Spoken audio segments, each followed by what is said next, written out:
Lucas capítulo 23, a partir do versículo 33. Vamos estender até o versículo 43. Amém?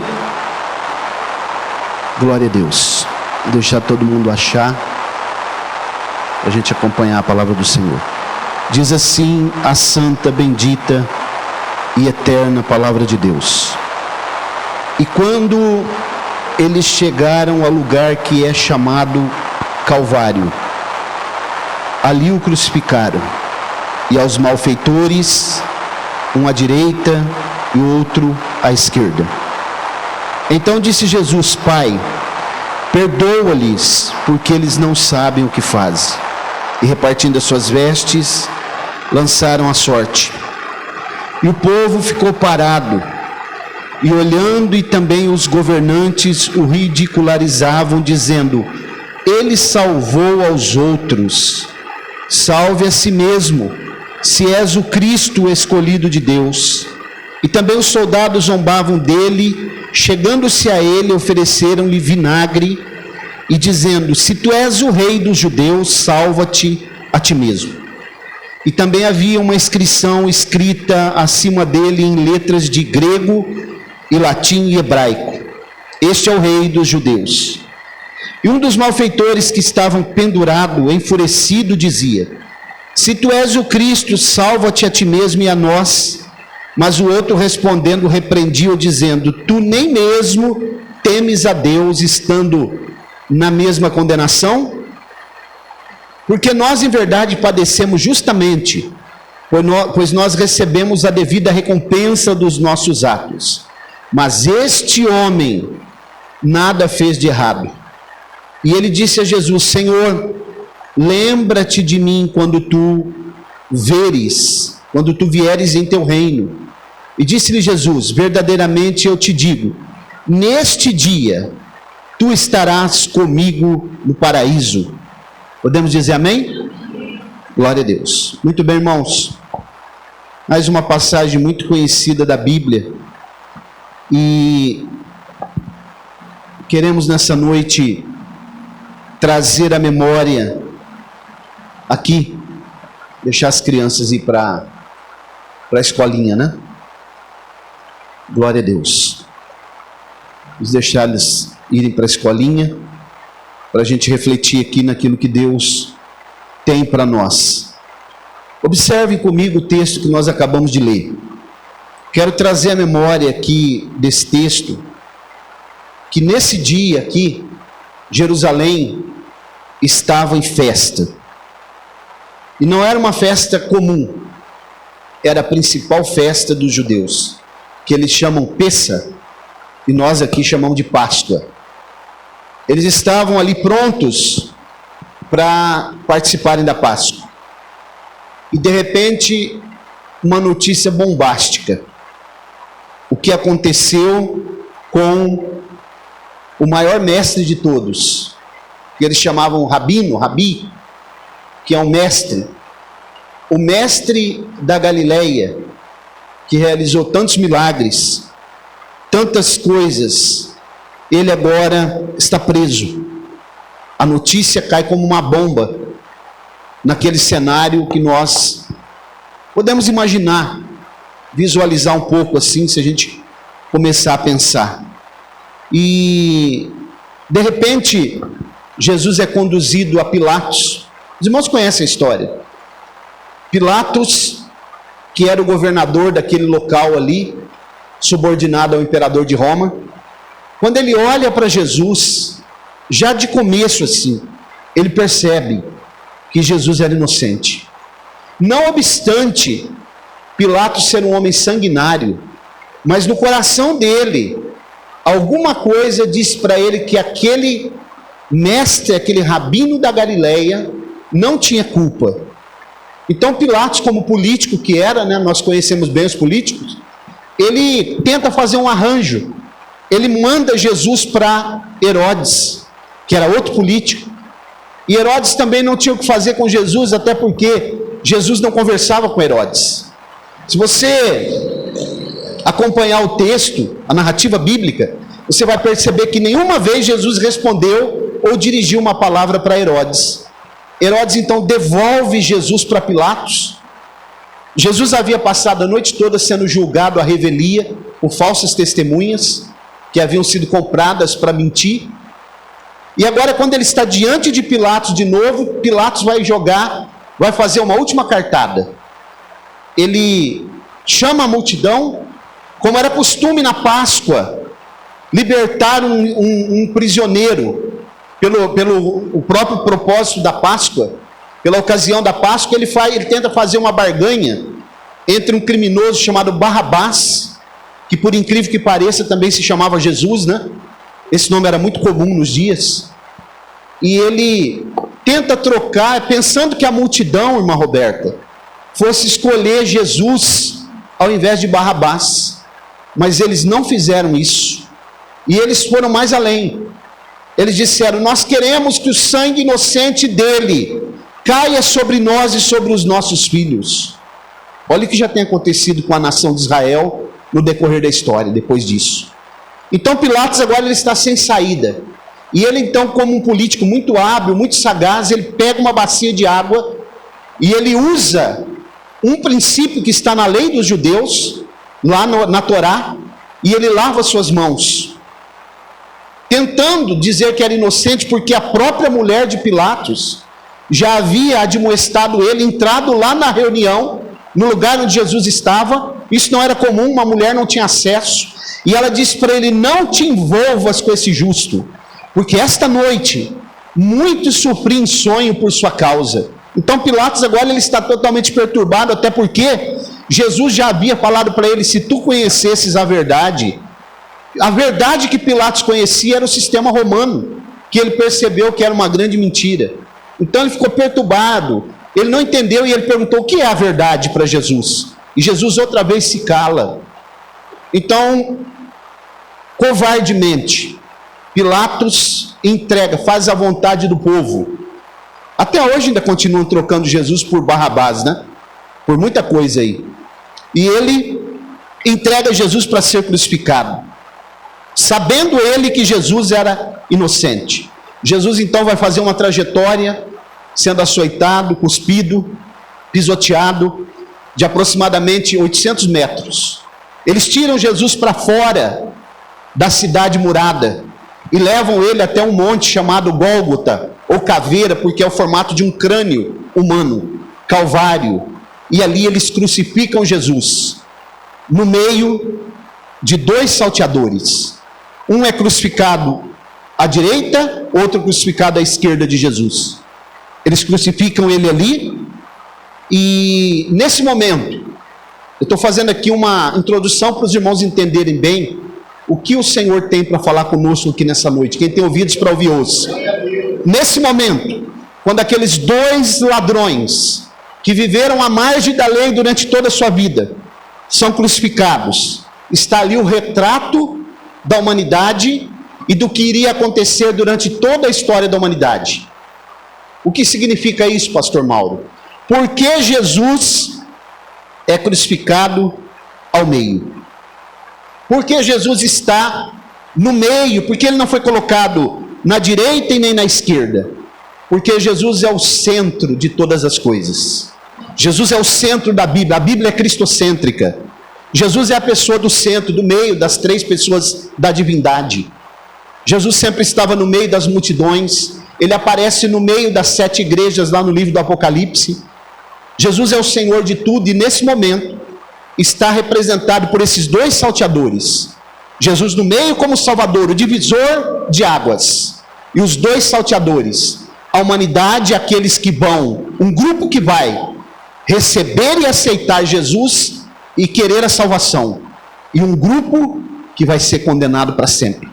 É isso o que está sendo retratado no cenário do Calvário, e que até hoje, quando nós começamos a ler, nós vislumbramos como Deus trabalhou detalhadamente, minuciosamente, para que o seu plano salvífico pudesse alcançar a humanidade e pudesse transformar a vida de todo aquele que nele crer, porque ele enviou o seu Filho para isso, para que todo aquele que nele crer não pereça, mas possa ter a vida eterna. Nesse momento que Jesus está ali? Eu vou falando e você vai memorizando aí para tentar você visualizar aquilo que passou nesse momento, nos últimos instantes de Jesus nesse ministério terreno. Nesse momento está ali alguém que se arrepende de um lado e outro que continua rebelde e recalcitrante do outro lado. Não obstante, ele já está nos últimos momentos da sua vida. E a crucificação é uma das 3 piores mortes que o ser humano inventou, se eu posso dizer assim, para tirar a vida do seu semelhante. Uma das 3 piores. Alguns conjecturam que talvez a pessoa que morra queimada possa se aproximar da dor que sente uma pessoa que era crucificada. E os romanos crucificaram milhares e milhares de pessoas, ou eles colocavam num monte alto como Jesus, ou então à beira da estrada, para que as pessoas passassem e visualizassem e pudessem ter exemplo. Se eu cometer crime, eu vou ali, eu vou ser punido com a morte de cruz. Então, irmãos, acompanhe comigo aqui. Jesus agora está entre 2 ladrões. E eu quero dar um tema aqui nessa reflexão nessa noite: as 3 cruzes do Gólgota. As 3 cruzes do Gólgota. Essas cruzes, quando nós olhamos para o texto, nós percebemos que elas realmente representam a história da humanidade. Como eu disse, aqueles 2, um povo que vai se arrepender, vai chegar-se a Deus e vai encontrar salvação, e um outro que será condenado, porque vai ter toda a chance do mundo, mas assim mesmo continuará rejeitando o Evangelho, rejeitando Jesus, e não vai se dispor a seguir as pegadas de Jesus. A primeira cruz que eu quero falar com os irmãos é a que está no centro, onde Jesus está, que segundo os historiadores, essa cruz não era feita para Jesus. Segundo os historiadores, essa cruz estava já pronta para outro Jesus chamado Barrabás. E segundo a história, Jesus era menor fisicamente do que Barrabás. E essa cruz, ela judiou mais ainda de Jesus. Não só pelo fato dele carregar a cruz, muito pesada, mas também porque a cruz ela era confeccionada segundo o porte da pessoa, o peso da pessoa. Mas também no momento que ele é fixado na cruz, precisou-se fazer ali um trabalho muito cruel para que Jesus fosse fixado naquela cruz. Ele caminhou 800 metros aproximadamente na Via Dolorosa, aquelas vielas que até hoje mostram em Jerusalém, a multidão apertando ele.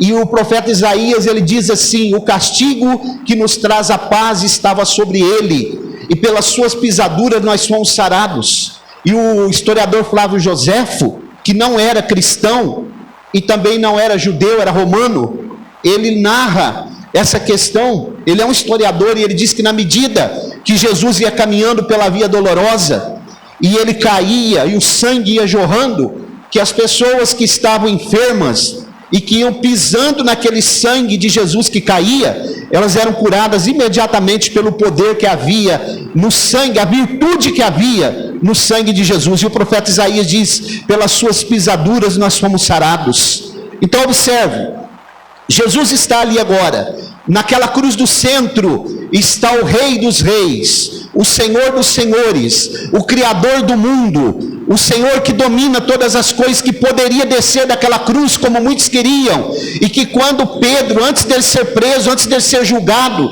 Pedro, num ato, pensando ele ser um ato heróico, tirou a sua espada, cortou a orelha do servo do sumo sacerdote, e Jesus repreendeu ele e disse: se eu quisesse, eu daria ordem agora, eu rogava a meu pai, e meu pai enviaria aqui 12 legiões de anjos, ou seja, 72 mil anjos. Então está ali o Criador do mundo. Por que aqueles 2 homens, eles são símbolos de homens que um dia serão julgados? Uns receberão a vida eterna, outros receberão receberão a condenação eterna. Isso está muito explícito lá no livro do profeta Daniel, no capítulo 12, os versículos 1 e 2. Que um dia muitos ressuscitarão do pó da terra, uns para a vida eterna e outros para vergonha e desprezo eterno.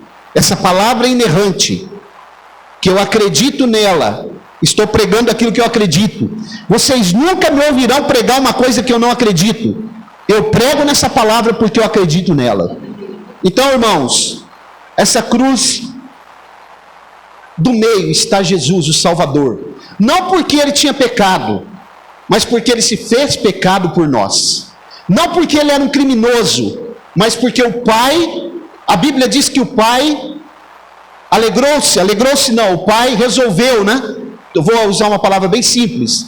Agradou moê-lo. Jesus foi moído naquela cruz, para que nós pudéssemos alcançar o direito de salvação. E de cada lado de Jesus está aqueles dois homens. Nenhum de nós que está aqui, irmãos, podemos dizer que somos melhores do que aqueles dois homens que estavam lá.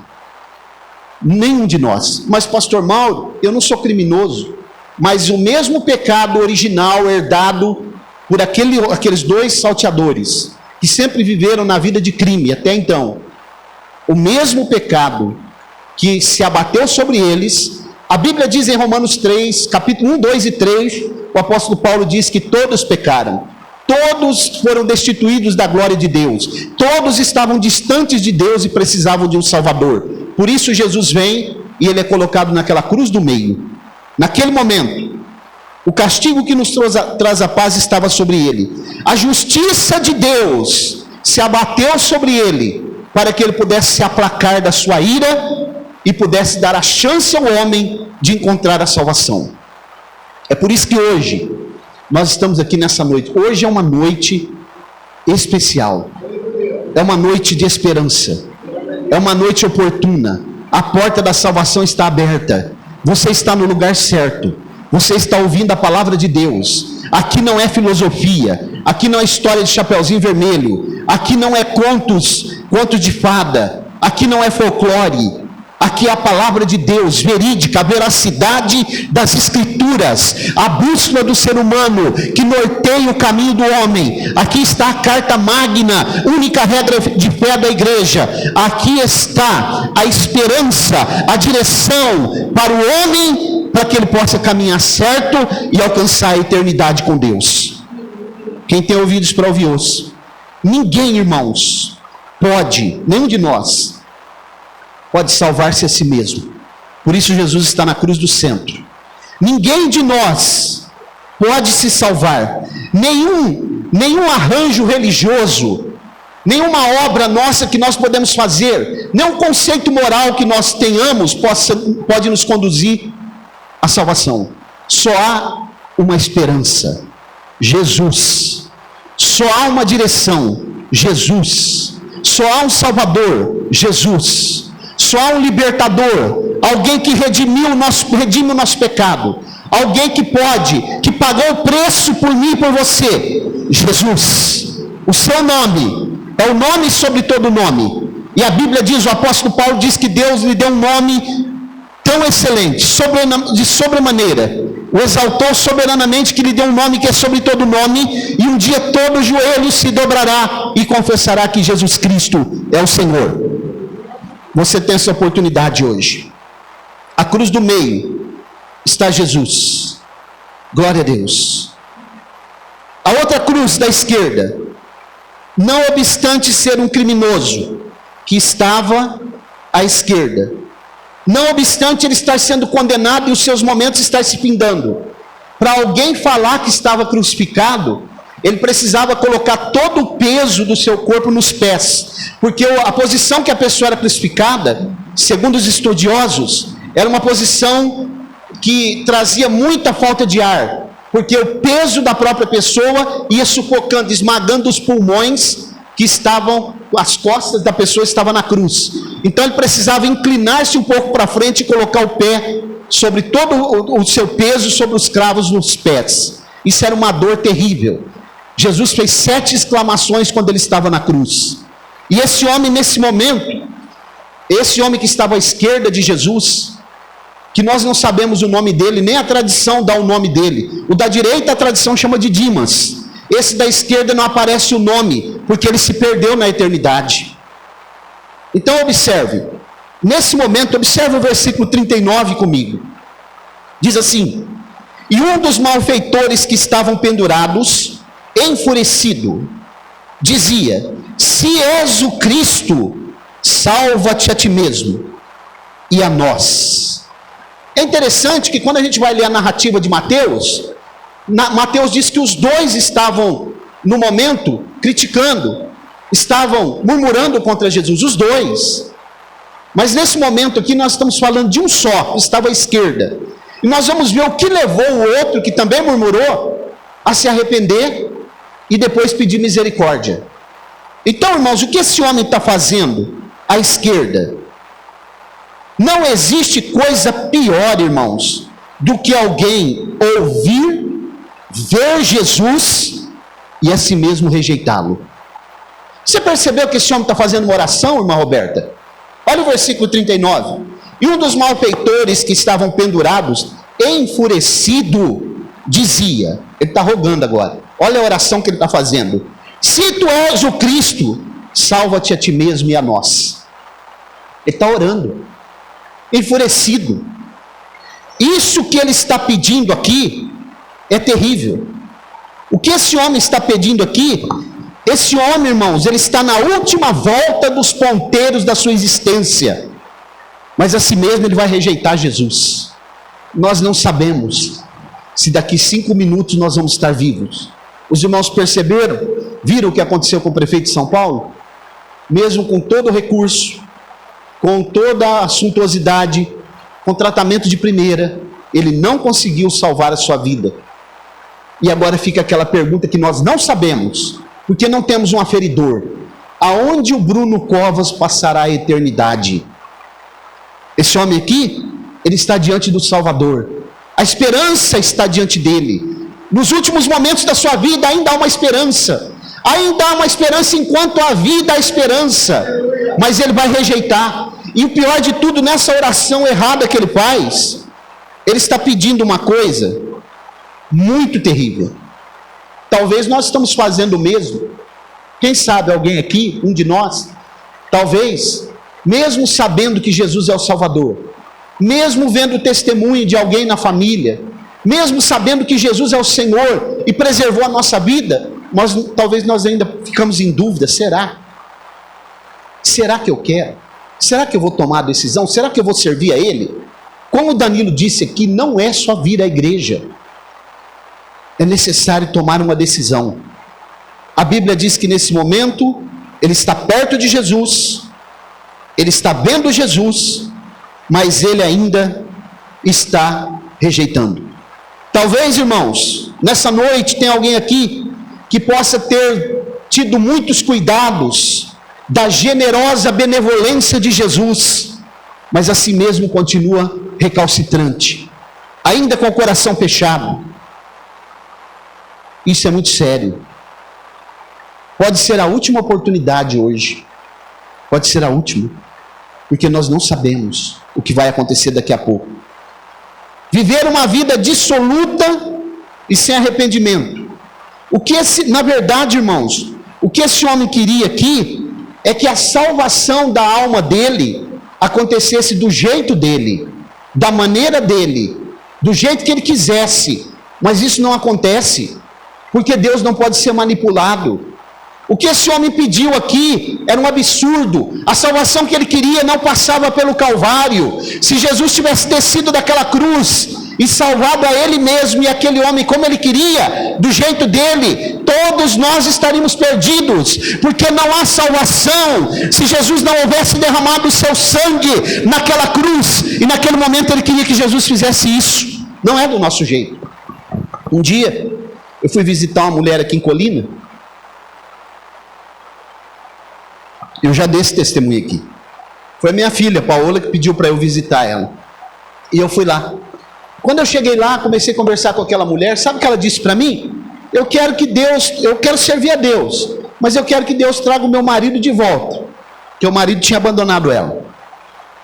Ah, a senhora quer que ele traz? Quero. Aí eu disse assim: eu vou fazer uma oração aqui para a senhora. A senhora quer que Deus faça o que Ele quer, ou a senhora quer que Ele faça do seu jeito? Sabe o que ela respondeu para mim? Não, eu quero do meu jeito, ela disse. Sabe o que aconteceu? Eu falei, eu estou indo embora, porque Deus não vai fazer do seu jeito.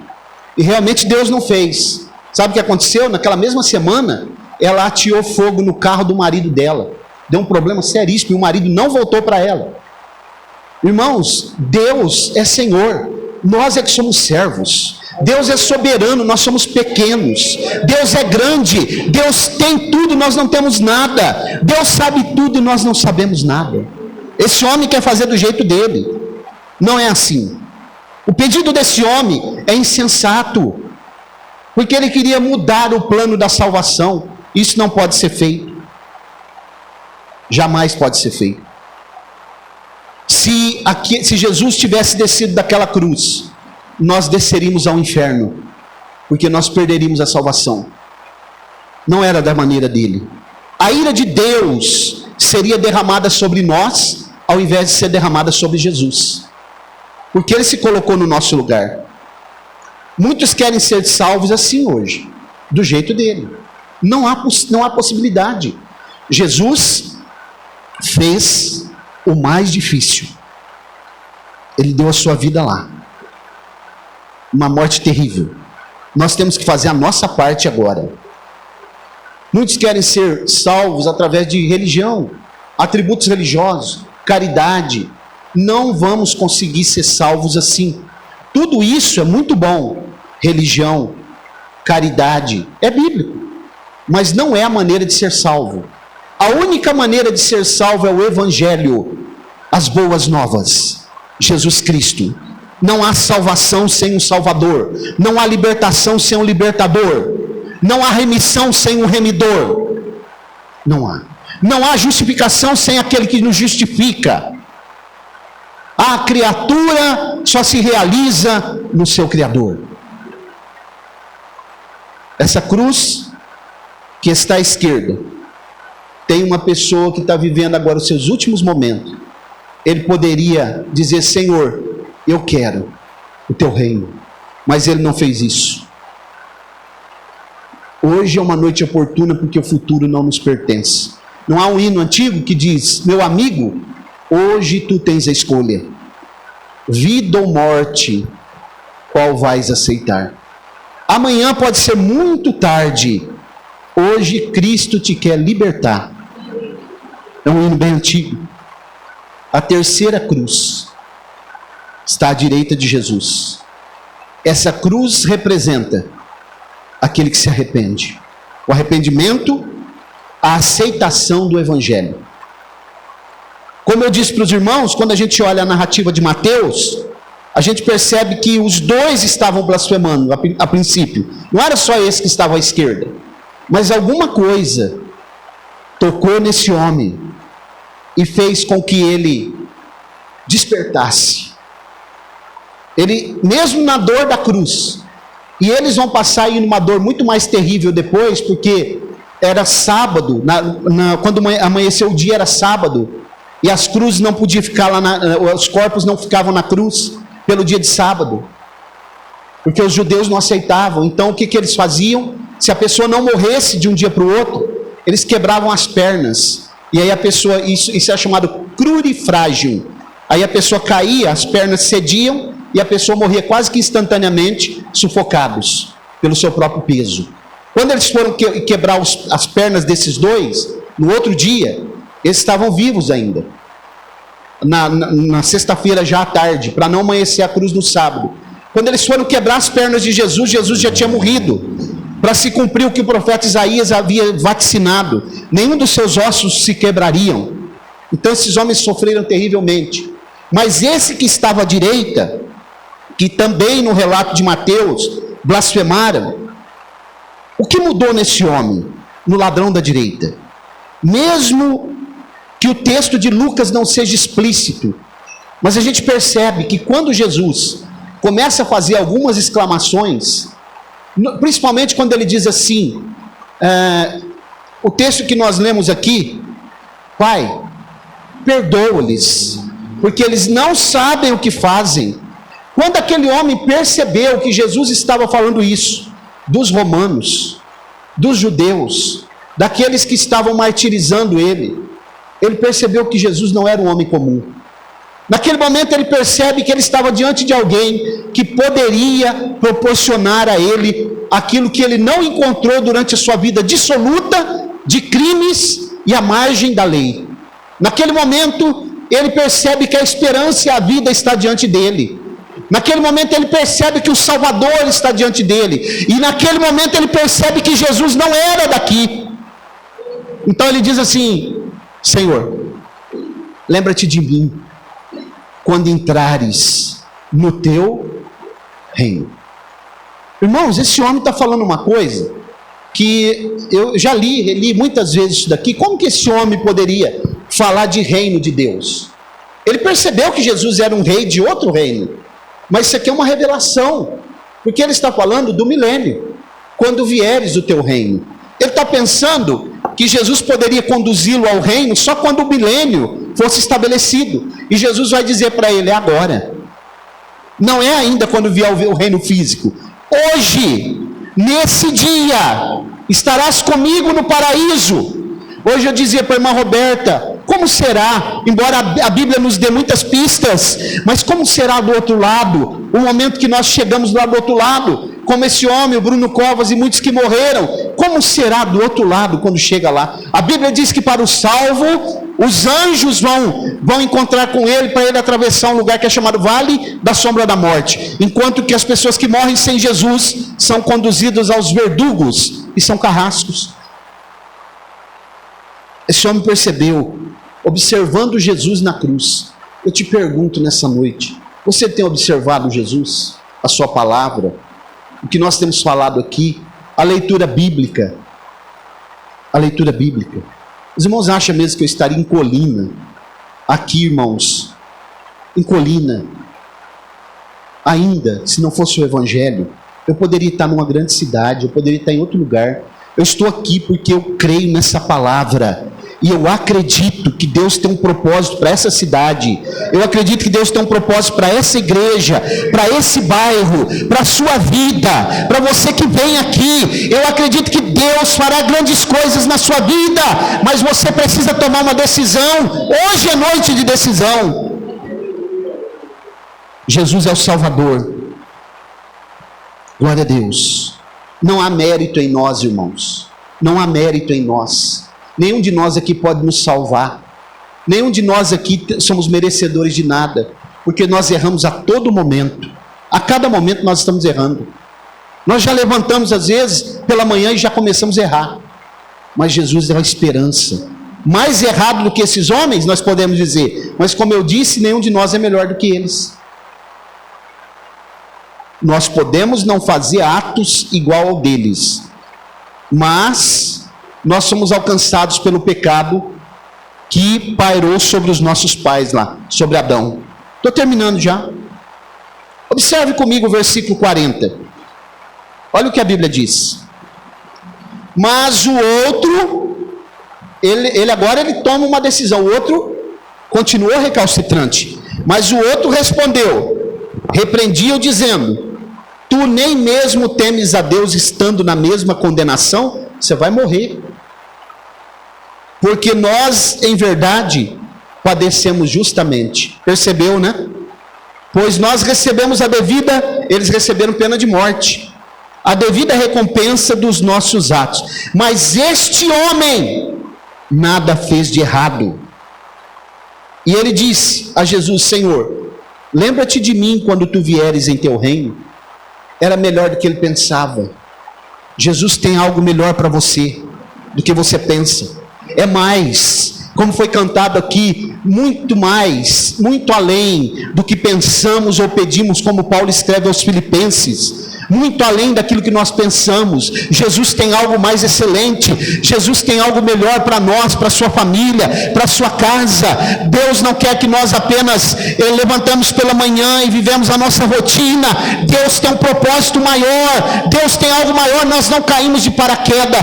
Deus tem um propósito para nós. É por isso que nós estamos aqui. Por isso que a Covid não me levou ainda. Ele ainda tem algo. Tem alguma coisa ainda. Ainda tem alguma coisa. Deus ainda vai realizar alguma coisa. Deus ainda fará algo. Deus ainda vai nos usar.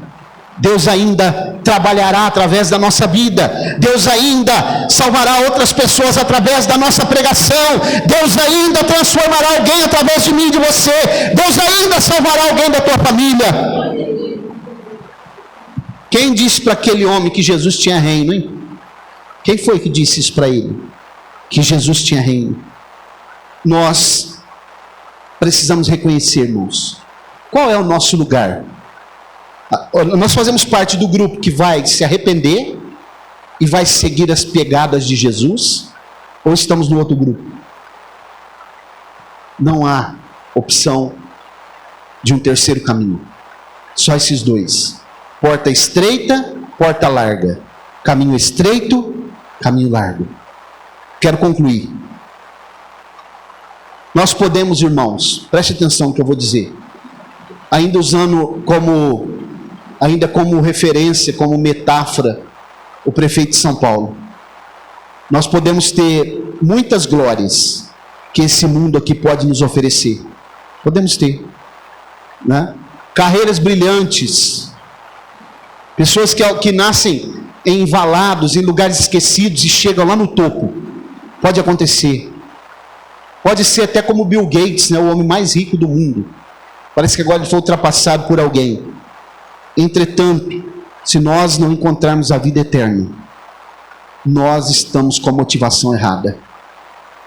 Os nossos filhos, como tem um pensador americano que diz, nós podemos educar eles para ser médico, para ser engenheiro, para ser advogado, magistrado, mas se nós não ensinarmos eles a serem o cidadão do reino de Deus, a motivação está errada. Se você ainda não entendeu isso para o teu filho, para a tua filha, para os teus netos, a tua motivação está errada. Qual é a motivação que você tem para a sua família? Nós podemos ter muita coisa, mas se nós não encontrarmos Jesus, nós perdemos o sentido da vida. Perdemos o sentido da vida. Que nós possamos alcançar a nossa salvação e conquistar a vida eterna. Quem tem ouvidos para ouvir, ouça. Coloque-se de pé, por favor, vamos orar. Glória a Deus. Se tiver alguém nessa noite que ainda não recebeu